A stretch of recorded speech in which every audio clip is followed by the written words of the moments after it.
Shalom untuk saudara pendengar yang dikasihi Tuhan Yesus Kristus. Selamat siang dan salam sejahtera untuk kita semuanya. Selamat datang kembali di renungan siang dan doa siang pada hari ini. Semoga saudara yang terkasih dalam keadaan sehat selalu. Kiranya damai dan sukacita Roh Kudus melimpah di dalam hati dan pikiran saudara saat ini. Sebelum kita mulai renungan pada siang hari ini, marilah kita bersama-sama berdoa. Bapa di kerajaan sorga, terima kasih atas penyertaan yang Engkau berikan kepada saya atas siang hari yang indah ini. Terima kasih telah memberi saya kesempatan untuk selalu dapat bersyukur atas segala pekerjaan yang aku kerjakan. Maka dari itu, saya mohon sertailah selalu diri ini sepanjang hari ini. Terima kasih atas berkat Tuhan hingga saat ini aku masih bisa merasakan kebaikan Tuhan dan buatlah agar bibirku selalu mengucap syukur kepadamu. Tuhan Yesus Kristus, terima kasih pada saat ini saya masih bisa bekerja. Tuhan, saat ini saya akan memulai pekerjaan saya. Berkatilah pekerjaan ini dan sertailah sepanjang saya selama bekerja pada hari ini, agar menjadi berkat bagiku, bagi keluargaku dan juga tempat saya bekerja. Berkati seluruhnya di siang hari ini agar berjalan dengan baik dan menjadi berkat untuk kami jalani bersama dengan anak Tuhan yang lainnya. Dalam nama Tuhan Yesus, aku berdoa. Amin. Sahabat saudara rohani, pembacaan ayat emas Alkitab renungan kita siang hari ini. Nats bacaan kita siang hari ini adalah, sebab di dalam Dia dan oleh darahnya kita beroleh penebusan, yaitu pengampunan dosa. Tertulis di dalam kitab Efesus 1 ayat 7, judul renungan kita hari ini adalah Rantai Besi. Bacaan kita pada siang ini terambil dari kitab 1 Petrus 1 ayat 17 sampai dengan ayat 21. Dan jika kamu menyebutnya Bapa, yaitu Dia yang tanpa memandang muka menghakimi semua orang menurut perbuatannya, maka hendaklah kamu hidup dalam ketakutan selama kamu menumpang di dunia ini. Sebab kamu tahu bahwa kamu telah ditebus dari cara hidupmu yang sia-sia yang kamu warisi dari nenek moyangmu itu bukan dengan barang yang fana, bukan pula dengan perak atau emas, melainkan dengan darah yang mahal, yaitu darah Kristus yang sama seperti darah anak domba yang tak bernoda dan tak bercacat. Ia telah dipilih sebelum dunia dijadikan, tetapi karena kamu, Ia baru menyatakan dirinya pada zaman akhir. Oleh Dialah kamu percaya kepada Allah, yang telah membangkitkan Dia dari antara orang mati dan yang telah memuliakannya, sehingga imanmu dan pengharapanmu tertuju kepada Allah. Ayat di atas terambil dari kitab 1 Petrus 1 ayat 17 sampai dengan ayat 21. Kata bijak Alkitab hari ini adalah, Kristus dipaku di atas kayu salib supaya kita dibebaskan dari dosa kita. Mari kita mulai renungan siang kita. Baiklah, mari kita mulai segmen kisah inspiratif. Cerita renungan siang kita hari ini adalah seorang utusan Injil di Afrika Barat sedang berusaha menguraikan makna kata menebus ke dalam bahasa Bambara. Oleh karenanya, ia bertanya kepada asistennya yang berkebangsaan Afrika untuk menjelaskan kata itu dalam bahasa setempat. Dalam bahasa kami, sang asisten menjelaskan, menebus berarti Allah membebaskan kepala kami. Tapi, Bagaimana kalimat itu bisa menjelaskan tentang penebusan? Utusan Injil itu bertanya dengan penuh kebingungan. Sang asisten menjelaskan kepada utusan Injil itu bahwa beberapa tahun yang lalu beberapa orang pendahulunya telah ditangkap oleh para penjual budak, dirantai bersama-sama, dan dibawa ke pantai. Setiap tawanan mengenakan rantai besi yang berat di lehernya. Ketika para budak melewati suatu desa, sang kepala desa mungkin melihat temannya di antara para tawanan dan menebusnya dengan emas, gading, perak, atau kuningan. Budak itu pun terbebas setelah harganya dibayar. Kemudian kepala budak itu pun terbebaskan dari rantai besi yang membelenggunya. Hal ini sungguh luar biasa dan merupakan gambaran yang amat jelas tentang kata penebusan. Dalam Efesus 1 ayat 7 diungkapkan, sebab di dalam Dia dan oleh darahnya kita beroleh penebusan, yaitu pengampunan dosa, menurut kekayaan kasih karunia-Nya. Yesus telah mati di kayu salib untuk membebaskan kita dari belenggu dosa. Sudahkah Anda mempercayai Yesus sebagai Sang Penebus? Izinkan Dia melepaskan kepala Anda dari rantai perbudakan dosa dan membebaskan Anda. Apa artinya di dalam Dia kita mempunyai penebusan? Menjawab pertanyaan ini, dalam Efesus 1 kita belajar tentang kekayaan rohani kita yang luar biasa di dalam Kristus dan bagaimana Allah bekerja untuk menyediakan kekayaan ini bagi kita termasuk penebusan kita.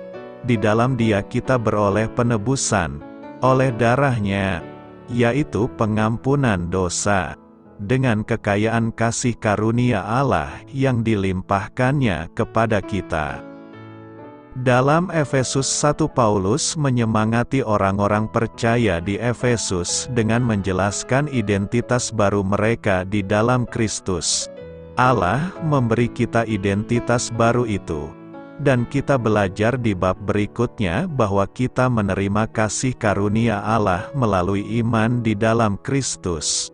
Identitas baru di dalam Kristus ini ditandai dengan kita mempunyai segala berkat rohani di sorga di dalam Kristus. Khususnya, ketiga pribadi Trinitas berperan dalam memberi kita berkat-berkat ini. Allah Bapa memilih kita untuk berada di dalam Kristus agar kita kudus dan tidak bercela di hadapan-Nya. Dia juga menentukan sejak semula bahwa kita akan diangkat menjadi anak melalui pekerjaan Kristus. Tuhan Anak juga bekerja agar kita bisa mempunyai identitas baru. Di dalam Dia kita memiliki penebusan dan pengampunan melalui darah-Nya yang tercurah. Tuhan Roh Kudus memeteraikan orang percaya sebagai jaminan atau janji Tuhan bahwa kita memang mempunyai hidup yang kekal. Identitas baru di dalam Kristus ini dimungkinkan oleh Bapa, Putra, dan Roh Kudus. Dan hal ini dicapai melalui karya Kristus di kayu salib. Di dalam Dia kita memiliki penebusan, yang Paulus identifikasi sebagai pengampunan dosa kita sesuai dengan limpahnya kasih karunia Allah yang diberikan kepada kita. Istilah penebusan diterjemahkan dari bahasa Yunani apolutrosin, yang berarti tindakan pembebasan sepenuhnya. Paulus menjelaskan perlunya penebusan itu dalam pasal berikutnya. Dalam Efesus 2, kita belajar bahwa kita memerlukan penebusan karena kita telah mati karena pelanggaran dan dosa kita. Secara fisik kita hidup, namun kita berada dalam perbudakan dosa dan menjadi budak dunia, iblis, dan daging kita sendiri. Pada akhirnya, kita layak menerima murka Tuhan. Kami mempunyai hutang yang tidak dapat kami bayar sendiri. Kita adalah musuh Allah, seperti yang dijelaskan Paulus di tempat lain. Namun di dalam Kristus kita mempunyai penebusan, Dia mati di kayu salib untuk membebaskan kita, oleh kasih karunia Allah melalui kepercayaan kita kepada Yesus Kristus kita dibebaskan dari belenggu dosa dan dari murka dan penghakiman Allah. Paulus menulis untuk memastikan bahwa orang-orang percaya memahami bahwa di dalam Kristus kita mempunyai penebusan, di dalam Dia kita dibebaskan sepenuhnya. Terlebih lagi, Allah telah melakukan hal ini demi kemuliaan-Nya. Kita tahu bahwa, jika Allah mempertaruhkan kemuliaan-Nya pada penebusan kita di dalam Dia, maka Allah telah memastikan bahwa kita telah sepenuhnya dibebaskan. Yesus menjelaskan bahwa orang yang percaya kepadanya mempunyai hidup yang kekal. Petrus mengidentifikasi setidaknya 11 cara agar kita dapat yakin bahwa penebusan yang kita miliki di dalam Kristus telah tercapai. Paulus menegaskan kepada jemaat di Kolose bahwa di dalam Dia kita mempunyai penebusan, yaitu pengampunan dosa kita. Dan jika ada keraguan dalam pikiran kita mengenai keamanan penebusan kita di dalam Kristus, Paulus mengingatkan kita bahwa kita dimeteraikan menjelang hari penebusan. Meskipun kita masih dikelilingi oleh akibat dosa, bahkan di dalam tubuh kita sendiri, suatu hari nanti kita akan mengalami setiap aspek kebebasan dari dosa. Di dalam Dia kita memiliki penebusan, di dalam Dia kita telah dibebaskan sepenuhnya. Mengenal Tuhan dengan benar, Efesus 1 ayat 17-18 berkata, dan meminta kepada Allah Tuhan kita Yesus Kristus, yaitu Bapa yang mulia itu, supaya Ia memberikan kepadamu roh hikmat dan wahyu untuk mengenal Dia dengan benar, dan supaya Ia menjadikan mata hatimu terang, agar kamu mengerti pengharapan apakah yang terkandung dalam panggilannya, betapa kayanya kemuliaan bagian yang ditentukannya bagi orang-orang kudus. Pengenalan akan Tuhan dengan benar adalah pengenalan karena pengalaman pribadi dengan Tuhan dan bukan hanya sebatas pengetahuan atau informasi belaka dari pembacaan firman. Tuhan menginginkan pengakuan yang bukan hanya berdasarkan pengetahuan, tetapi pengakuan atau pewahyuan yang lahir karena hubungan pribadi dengan Dia. Roh Kudus akan menerangi mata hati kita dengan menyingkapkan dan memberi pewahyuan, revelation, atau pengetahuan yang didapat melalui pengalaman bersamanya, heart knowledge. Dia berkenan menyatakan dirinya bukan sebatas kepada kita, tetapi di dalam kita, kecap dahulu, dengan iman walaupun kita tidak atau belum mengerti. Alami dahulu Tuhan secara pribadi, baru kita dapat melihat, mengerti dengan mata hati yang diterangi Roh Kudus, bahwa betapa Tuhan itu baik. Pengenalan yang baik akan Tuhan hanya dimungkinkan jika Roh Kudus menghinggapi manusia. Roh inilah yang membuat orang mengerti bahwa Yesus itu Tuhan. Roh itu juga yang akan membuat kita mengaminkan karya keselamatan Allah yang telah diwujudkan lewat jalan penderitaan, kematian dan kebangkitan Yesus. Pertanyaan kita sekarang adalah bagaimana cara kita agar kita memiliki pengenalan yang benar akan Tuhan. Menurut nas hari ini kita menemukan ada dua hal yang harus kita miliki agar kita mampu mengenal Tuhan dengan benar, yakni: pertama, kita harus memiliki roh Tuhan. Roh itu akan memberikan kita hikmat sehingga mata hati kita menjadi terang untuk mengenal Allah dengan benar. Kedua, kita harus memiliki wahyu. Selain oleh roh, pengenalan yang baik akan Allah juga dapat terjadi melalui wahyu yang datang kepada seseorang, Dengan wahyu ini dimaksudkan supaya apa yang tersembunyi menjadi jelas baginya. Wahyu merupakan tanda di mana misteri keselamatan Allah dibukakan bagi manusia.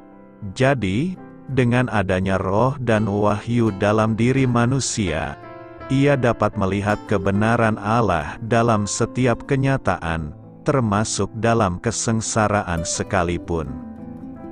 Tanpa roh dan wahyu, manusia tidak dapat membuang selaput-selaput yang menggelapkan mata hatinya. Ada begitu banyak selaput di dunia ini yang membuat mata hati kita tidak dapat melihat kebenaran dengan jelas. Selaput itu antara lain adalah keterikatan hati kita kepada Mamon, simbol keserakahan. Karena itu Yesus meminta kita untuk waspada terhadap Mamon. Mamon bisa menjauhkan kita dari Tuhan. Pada gilirannya, adanya selaput tersebut membuat kita tidak dapat memaknai hidup ini secara tepat. Ini dapat berakibat, misalnya, pada menurunnya etos kerja. Tampaknya kita bekerja dengan keras, tapi sebenarnya tidak. Secara kasat mata, kita tampaknya telah melakukan hal-hal baik, tapi sebenarnya tanpa kejujuran dan kearifan.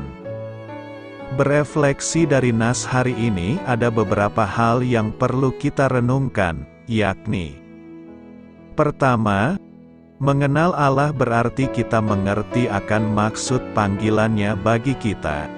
Jika kita mengenal Tuhan dengan benar, maka kita akan tahu untuk apa kita dipanggil, untuk apa kita menerima kasih karunia, untuk apa kita diberi kepercayaan untuk menerima talenta, menerima mina yang dipercayakan kepada kita. Tujuan utama semuanya itu diberikan kepada kita sesungguhnya hanya agar kita melipat gandakannya, untuk kita berbuah lebat. Kedua, mengenal Allah berarti kita mengenal dan percaya akan kuasa-Nya yang tidak terbatas, bahwa bagi Allah tidak ada yang mustahil. Hikmat Allah dan wahyu itu membuat mata hati kita terang, hidup tanpa kegelapan, tanpa kekhawatiran dan tanpa ketakutan. Ketiga, mengenal Allah dengan benar sesungguhnya kita memastikan diri untuk hidup dalam kekayaan kemuliaan-Nya, menjadikan hubungan intim kita dengan Tuhan terbangun dan berfungsi dengan sempurna. Maka senantiasa rindukan pengurapan-Nya, rindukan hikmat Allah dan pewahyuan-Nya. Keempat, mengenal Tuhan bukan saja mengenal nama-Nya, tetapi harus mengerti isi hati Tuhan, sifat dan karakter Tuhan dan juga kuasa dan kasih-Nya yang tidak terbatas. Apabila kita intim dengan Tuhan maka sifat, karakter, kasih dan kuasa-Nya pasti terpancar juga melalui kita. Karena itu, mari bangun diri kita dan belajar mengenal Tuhan dengan benar, agar kita mengerti pengharapan apakah yang terkandung dalam panggilan-Nya, betapa kayanya kemuliaan bagian yang ditentukannya bagi kita. Roh Kudus jaminan penebusan, Efesus 1 ayat 14 berkata, dan Roh Kudus itu adalah jaminan bagian kita sampai tanda kubik A memperoleh seluruhnya, yaitu penebusan yang menjadikan kita milik Allah, untuk memuji kemuliaan-Nya. Hidup di tengah dunia membutuhkan jaminan yang pasti. Untuk ini kita membutuhkan landasan yang kokoh dan mutlak, agar kita tidak diombang-ambingkan oleh badai kehidupan ini. Ketika kita menjadi orang percaya, kita tahu bahwa di dalam Kristus kita mendapat jaminan yang pasti dan kokoh. Keselamatan orang Kristen dijamin bukan oleh manusia melainkan didasarkan pada kematian dan karya penebusan Kristus di atas kayu salib. Jaminan ini tidak hanya berhenti pada satu titik, Allah memberikan jaminan yang bersifat menyeluruh yang kita sebut sebagai total protection. Alkitab menjamin dari titik awal sampai kepada penyempurnaan totalnya. Apakah jaminan yang kita peroleh dari Tuhan? Pertama, kita dijamin oleh Yesus Kristus. Setiap orang yang ada di dalam Kristus berarti sudah dijamin oleh Injil Kristus. Di sini kita sudah mendapatkan harapan pertama. Kedua, orang yang percaya dijamin oleh Roh Kudus. Pada waktu Roh Kudus datang, Ia akan menginsafkan dunia akan dosa, kebenaran dan penghakiman. Roh Kudus memeteraikan orang percaya supaya kita boleh sadar akan dosa, kebenaran dan penghakiman. Tanpa Roh Kudus bekerja di dalam hidup orang berdosa, maka orang tersebut tidak mungkin sadar akan dosa. Ketiga, jaminan dari Allah Bapa. Seluruh sasaran dari jaminan ini bukan hanya berhenti pada titik pembayaran tetapi akan berakhir di dalam jaminan Allah Bapa sampai kita mendapatkan keseluruhannya untuk kita memuliakan Dia. Ini menjadi sasaran akhir yang harus terjadi.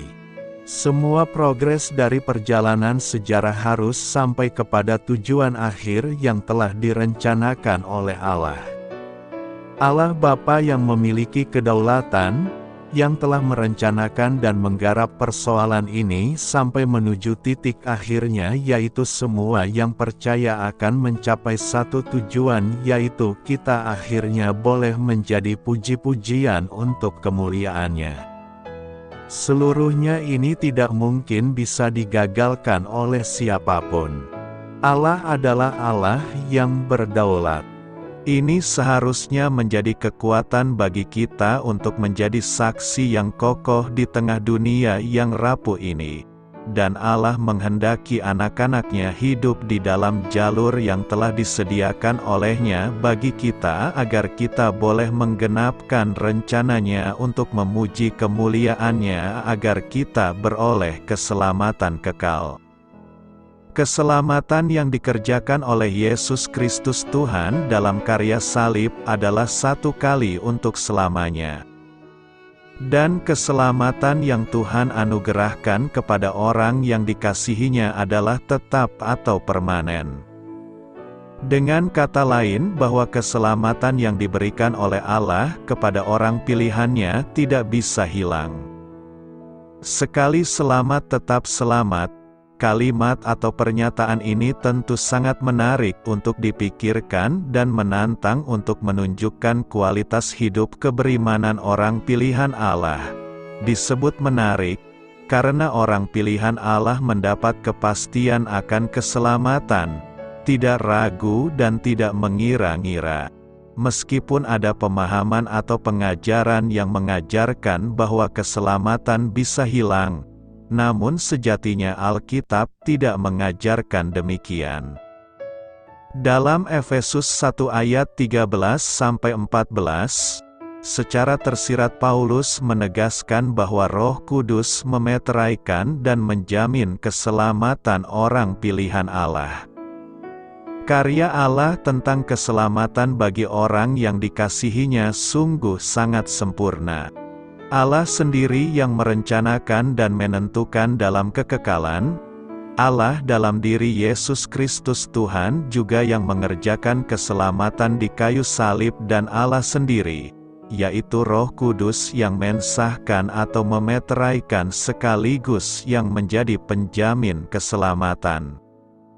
Dengan memperhatikan karya Allah yang agung dan utuh ini, maka siapakah manusia sehingga bisa menggugat keputusan Allah? Siapakah manusia sehingga bisa membatalkan dan menyempurnakan keselamatan yang dikerjakan oleh Allah yang berkuasa atas seluruh sorga dan bumi? Adalah penghinaan terhadap Allah ketika manusia yang adalah orang berdosa menganggap dan mengklaim adanya andil diri dalam menerima anugerah keselamatan. adalah penyangkalan akan kesempurnaan karya Allah ketika manusia yang adalah orang berdosa menganggap bahwa keselamatan yang dikaruniakan oleh bisa hilang. Siapakah manusia sehingga ia dapat membantu Allah dalam mewujudkan atau mensukseskan keselamatan bagi manusia berdosa? Allah punya maksud yang agung bagi orang-orang pilihannya, yaitu menebus mereka dari murka Allah sehingga mereka menjadi milik Allah, untuk memuji kemuliaan-Nya. Karena itu, peganglah jaminan keselamatan kita yang kita peroleh dari Allah Bapa, Anak dan Roh Kudus agar kita beroleh keselamatan kekal. Apakah yang dimaksud oleh hidup yang penuh pengharapan dalam 1 Petrus 1 ayat 3? Mari kita menjawab, di dalam 1 Petrus 1 ayat 3 tertulis, "Terpujilah Allah dan Bapa Tuhan kita Yesus Kristus, yang karena rahmat-Nya yang besar telah melahirkan kita kembali oleh kebangkitan Yesus Kristus dari antara orang mati, kepada suatu hidup yang penuh pengharapan."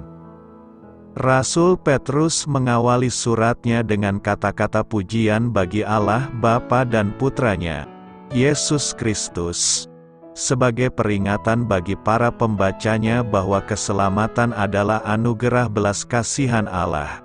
Kemudian Petrus berkata bahwa oleh kebangkitan Yesus Kristus, orang percaya telah diberi hidup yang penuh pengharapan. Apa yang dimaksud oleh Petrus dalam frasanya, hidup yang penuh pengharapan? Petrus menyatakan bahwa hidup yang penuh pengharapan ini berasal dari kelahiran kembali kita, penegasan bahwa keselamatan ialah anugerah dari Allah. Seperti halnya seorang bayi tidak melakukan apapun guna dilahirkan, kita mengalami kelahiran kembali bukan karena perbuatan kita. Kita telah diperanakkan oleh Allah melalui kebangkitan Yesus dari kematian. Keselamatan mengubah diri kita, sehingga kita mati terhadap dosa dan hidup bagi kebenaran di dalam Yesus Kristus. Kelahiran baru ini menjadi alasan kita berharap demikian, kepastian keselamatan kita. Para penafsir Alkitab sering menjuluki Petrus sebagai rasul pengharapan. Dalam ayat ini, Petrus mengaitkan kelahiran baru kita, keselamatan kita, pada ide hidup yang penuh pengharapan. Istilah Yunani yang diterjemahkan sebagai pengharapan, berarti harapan yang pasti dan bersemangat. Harapan orang percaya tidak hanya hidup, melainkan bergairah, lain dengan harapan duniawi yang semu dan buntu. Hidup yang penuh pengharapan ini bergairah dan aktif dalam jiwa orang percaya. Ia berharap dan berkelanjutan. Hidup yang penuh pengharapan kita berasal dari Juru Selamat yang bangkit dan hidup. Hidup yang penuh pengharapan Petrus adalah Yesus Kristus. Rasul ini sedang berbicara kepada umat Kristen yang tengah dianiaya di Asia Minor. Kata-katanya dimaksud menyemangati mereka di tengah kesukaran yang dialami. Masa depan mereka terjamin akibat kebangkitan Yesus Kristus. Harapan mereka ada pada kemenangannya atas kematian dan kebangkitannya. Apapun persekusi yang dihadapi orang percaya tidak sebanding dengan berkat yang diperoleh ketika mereka dibangkitkan dan hidup abadi yang akan datang. Hidup yang penuh pengharapan berakar di masa lalu. Yesus bangkit dari kematian. Dan berlanjut pada saat ini, Yesus itu hidup dan bertahan selamanya. Yesus menjanjikan hidup kekal pasca kebangkitan. Hidup yang penuh pengharapan ini juga memampukan kami hidup tanpa keputusasaan meskipun kita mengalami penderitaan dan percobaan dalam hidup ini. Sebab itu kami tidak tawar hati. Tetapi meskipun manusia lahiriah, kami semakin merosot. namun manusia batiniah kami dibaharui dari sehari ke sehari. Sebab penderitaan ringan yang sekarang ini, mengerjakan bagi kami kemuliaan kekal yang melebihi segala-galanya, jauh lebih besar daripada penderitaan kami, sebab kami tidak memperhatikan yang kelihatan, melainkan yang tak kelihatan, karena yang kelihatan adalah sementara, sedangkan yang tak kelihatan adalah kekal. Objek harapan kita digambarkan dalam 1 Petrus 1 ayat 4 sebagai suatu bagian yang tidak dapat binasa, yang tidak dapat cemar dan yang tidak dapat layu, yang tersimpan di sorga bagi kamu. Kita memiliki warisan yang tidak dapat digapai oleh kematian, dinodai oleh kejahatan, atau usang termakan waktu. Warisan ini juga pasti karena Allah menjaga dan melindunginya di surga bagi kita. Warisan kita aman sepenuhnya. Tidak ada apapun yang dapat menggagalkan warisan abadi kita. Manusia tidak dapat bertahan tanpa harapan.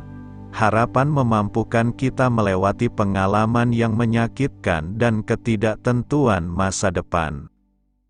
Di dunia menyimpang ini, ketika manusia harus menghadapi kemiskinan, sakit penyakit, kelaparan, ketidakadilan, bencana, peperangan, dan serangan teror, kita membutuhkan hidup yang penuh pengharapan. Alkitab mengajar di dalam Efesus 2 ayat 12 bahwa mereka yang tidak memiliki Yesus Kristus tidak memiliki harapan. Orang percaya telah diberkati dengan harapan melalui kebangkitan Yesus Kristus. Oleh kuasa firman Allah dan pendiaman Roh Kudus, harapan yang hidup ini mengubah pikiran dan jiwa kita. Pikiran, ucapan, dan tindakan kita diubahkan. Meski pada suatu waktu kita berada dalam keadaan mati secara rohani dalam dosa kita sekarang hidup dengan harapan kebangkitan pribadi kita. Harapan hidup orang percaya itu teguh dan aman. Pengharapan itu adalah sauh yang kuat dan aman bagi jiwa kita, yang telah dilabuhkan sampai ke belakang tabir, di mana Yesus telah masuk sebagai perintis bagi kita, ketika Ia, menurut peraturan Melkisedek, menjadi imam besar sampai selama-lamanya. Yesus Kristus adalah juru selamat kita, keselamatan kita, dan harapan hidup kita. Tanpa memandang muka, 1 Petrus 1 ayat 17 berkata, "Dan jika kamu menyebutnya Bapa, yaitu Dia yang tanpa memandang muka menghakimi semua orang menurut perbuatannya, maka hendaklah kamu hidup dalam ketakutan selama kamu menumpang di dunia ini." Tanpa memandang muka, menurut pendapat umum, artinya adalah tidak membeda-bedakan. Tanpa memandang muka atau tidak memandang bulu juga dimaknai tidak membuat perbedaan antara yang kaya dan yang miskin, yang biasa rupanya dan yang cantik, atau yang berkedudukan dan yang tidak berkedudukan. Semua tidak perlu dibeda-bedakan di hadapannya. Yang kita maksud dengan Dia tidak memandang muka adalah bahwa Yesus Kristus Tuhan kita tidak membuat perbedaan antara orang satu dengan yang lain. Tuhan adalah adil, baik dalam melimpahkan berkat kasih setia dan kasih karunia-Nya, maupun dalam pengadilan dan penghukuman pada setiap orang yang tidak mentaati firman-Nya dalam pengadilan pada hari Tuhan. Allah menghakimi tanpa memandang muka, artinya Allah menghakimi tanpa membeda-bedakan orang siapapun dia, apakah orang Kristen atau bukan. Kalau pengadilan manusia bisa pilih kasih, keadilan bisa diputar balikan. Orang yang bersalah bisa tidak dihukum karena ia punya uang untuk menyogok hakim. Tetapi pengadilan Allah sempurna karena Dia hakim yang adil dan tidak bisa disogok. Dan ingatlah bahwa Bapa di surga, kepadanya saudara berdoa menghakimi dengan tidak pilih kasih. Ia akan menghakimi saudara dengan keadilan yang sempurna atas segala sesuatu yang saudara lakukan. Oleh karena itu, mulai sekarang hendaklah saudara hidup dengan rasa takut serta hormat kepadanya, sampai saudara tiba di dalam surga. Jadi Allah punya tatanan yang sempurna. Setiap orang dihakimi menurut perbuatannya. Orang Kristen harus berbuat kasih dan adil. Itulah kehendak Allah Bapa atas kita anaknya. Itulah sebabnya Kristus berkata dengan tegas, sejatinya, kita adalah orang yang sangat berbahagia dan bersukacita, karena kita memiliki Tuhan Yesus yang tidak pilih kasih atau double standard. Kita memiliki Tuhan yang sangat adil. Ia yang kita sebut Bapa, tidak membeda-bedakan siapa kita. Ia, Bapa kita, tidak memandang muka. Ia tidak memandang bulu. Nas hari ini dengan sangat jelas mengatakan kepada kita bahwa Dia yang kita sebut Bapa, tidak memandang muka. Dia tidak pilih-pilih, Dia juga tidak pilih kasih. Rasul Petrus mengingatkan kita bahwa Tuhan Allah tidak membeda-bedakan semua umatnya.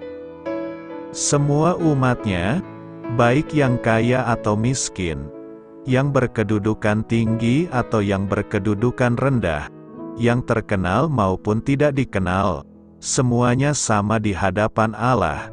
Tuhan sama sekali tidak membuat perbedaan latar belakang orang-orang yang percaya kepadanya. Semua orang dari berbagai bangsa adalah sama di hadapan Tuhan.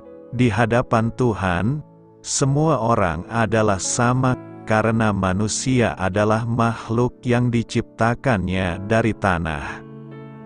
Secara eksplisit, Nas hari ini menyatakan bahwa Dia yang kita sebut Bapa di dalam nama Yesus Kristus Tuhan kita, menurut Rasul Petrus, tidak memandang muka ketika menghakimi semua orang pada hari Tuhan. Dia berlaku adil dan bijaksana. Tidak ada ketidakadilan di dalam penghakiman pada hari Tuhan. Bahwa Dia akan menghakimi setiap orang menurut perbuatannya. Dia, Yesus Kristus, Tuhan kita, adalah satu-satunya hakim agung yang menghakimi orang yang hidup dan yang mati. Dia akan menghakimi setiap orang dengan kekayaan keadilannya. Dia yang tanpa memandang muka menghakimi semua orang menurut perbuatannya ketika hidup di dunia. Karena itu, berlakulah adil bagi sesama manusia, sebab Tuhan sendiri pun tak memandang muka. Ditebus dari cara hidup yang sia-sia. 1 Petrus 1 ayat 18 berkata, sebab kamu tahu, bahwa kamu telah ditebus dari cara hidupmu yang sia-sia yang kamu warisi dari nenek moyangmu itu bukan dengan barang yang fana, bukan pula dengan perak atau emas. Ditebus berarti hutang kita dibayar orang lain. Apa artinya orang yang ditebus Tuhan? Orang berdosa ditebus oleh darah Tuhan Yesus sehingga menjadi orang yang bebas dari dosa atau kodrat dosa. Tapi tidak berhenti hanya status sebagai orang benar, tapi harus jadi benar-benar orang benar. Ditebus dari cara hidup yang sia-sia berarti kita sejatinya adalah orang yang tak berharga. Orang sia-sia ditebus oleh darah Yesus menjadi orang yang berharga di mata Tuhan.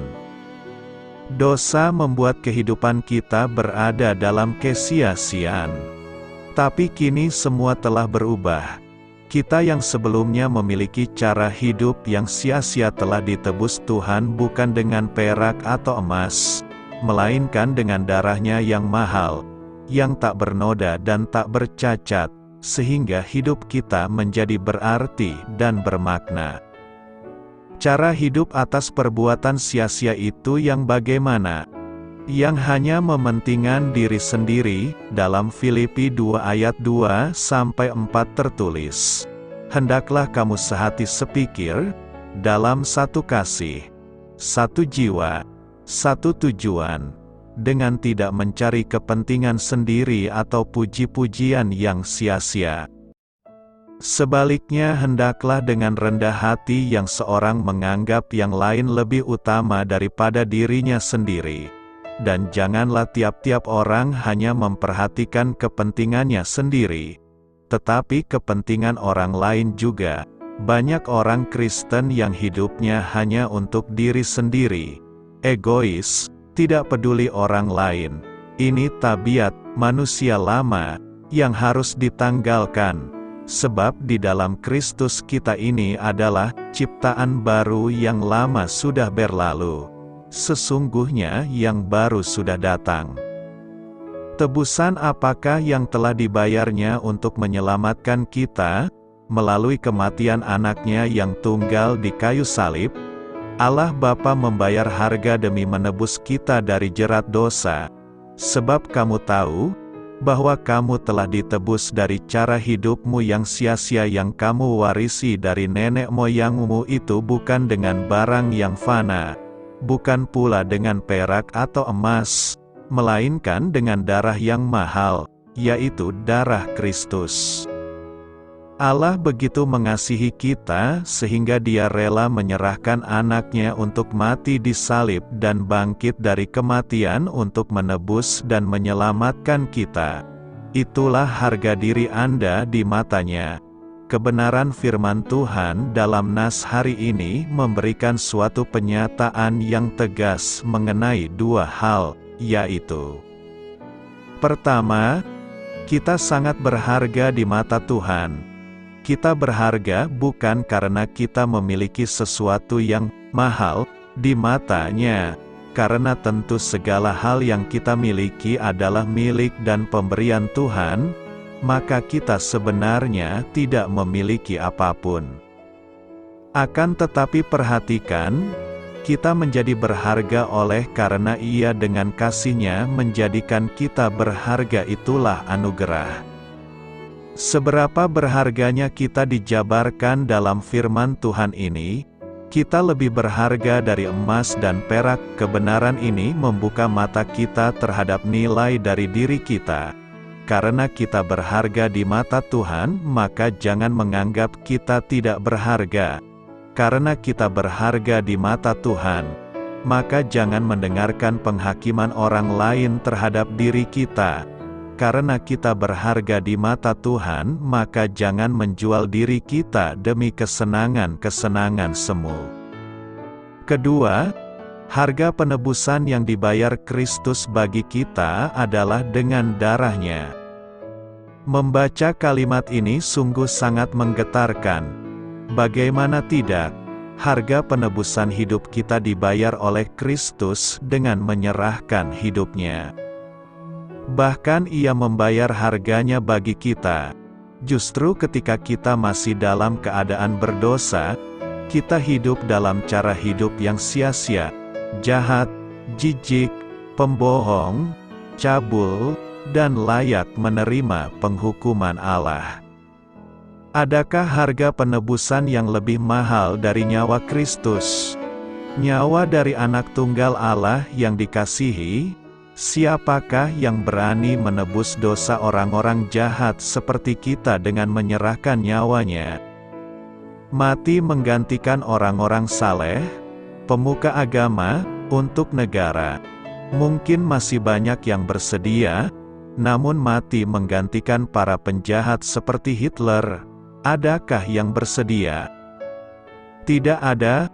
Hanya Kristus yang bersedia. Dia bahkan membayar harga yang sangat mahal, yaitu dengan darah-Nya yang kudus.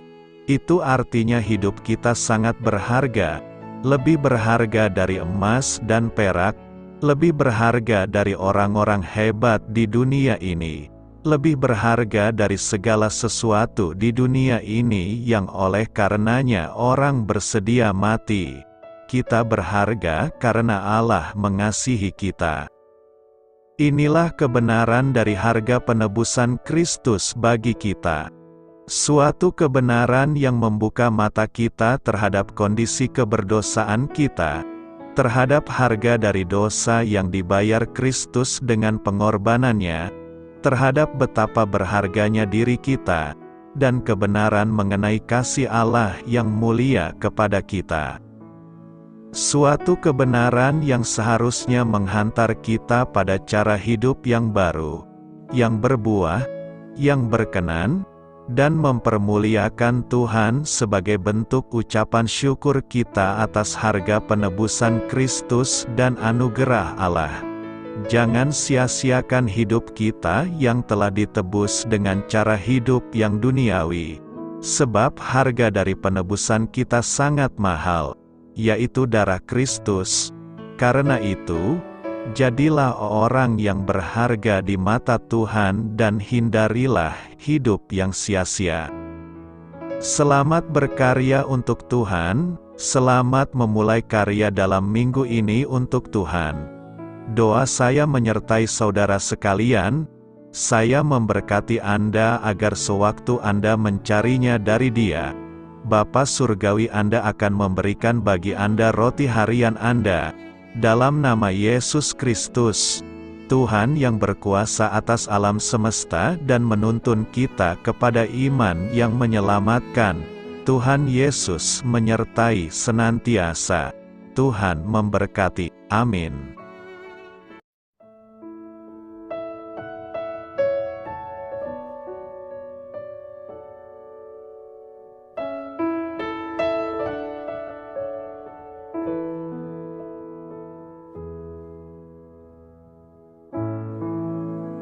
Demikianlah renungan firman Tuhan pada siang hari ini. Semoga menjadi kekuatan di dalam hidup kita dan menjadikan kita pribadi yang lebih sukses. Sebelum kita memulai aktivitas hari ini, marilah kita berdoa. Bapa kami yang ada di sorga, terima kasih atas kasih dan kebaikan Tuhan yang begitu besar buat kami. Tuntunlah perbuatanku agar di sepanjang hari ini saya bisa bekerja sebaik-baiknya, tidak pernah jemu menolong sesama, selalu ramah dan tahu terima kasih, menghayati iman dan mengamalkannya dengan sekuat tenagaku. Semua ini saya sampaikan kepadamu, dengan pengantaraan Kristus, Tuhan kami. Allah, Bapa kami bersyukur kepadamu, bahwa dengan bekerja kami boleh ambil bagian di dalam karya-Mu mensejahterakan dan membahagiakan umat manusia. Kami mohon bimbingan-Mu dalam melaksanakan pekerjaan kami hari ini. Bimbinglah kami agar sanggup bekerja dengan semangat kasih, dengan riang, rajin dan jujur. Terima kasih, Tuhan. Amin. Dalam nama Tuhan Yesus Kristus Tuhan dan Juru Selamat kami, Bapa kami yang baik, kami mengucap syukur dan berdoa. Amin. Biarlah firman Tuhan menjadi pengingat untuk kita semua, bahwa tuntunan dari Roh Kudus akan selalu memberi jalan keluar bagi setiap permasalahan hidup kita, dan memberi kedamaian di hati kita. Amin. Sampai jumpa di renungan siang saudara rohani berikutnya. Shalom.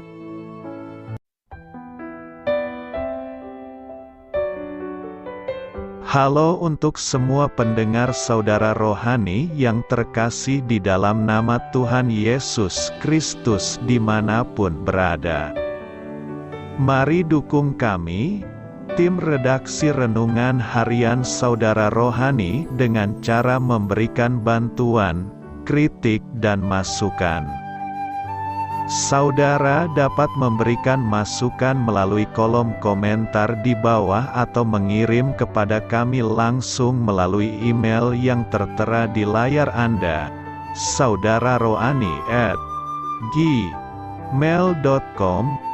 Jika saudara terberkati melalui renungan ini, saudara dapat mendoakan kami dan memberikan bantuan lainnya dengan mengirim email kepada kami. Saya berdoa agar saudara sekalian bahagia dan sehat selalu. Amin.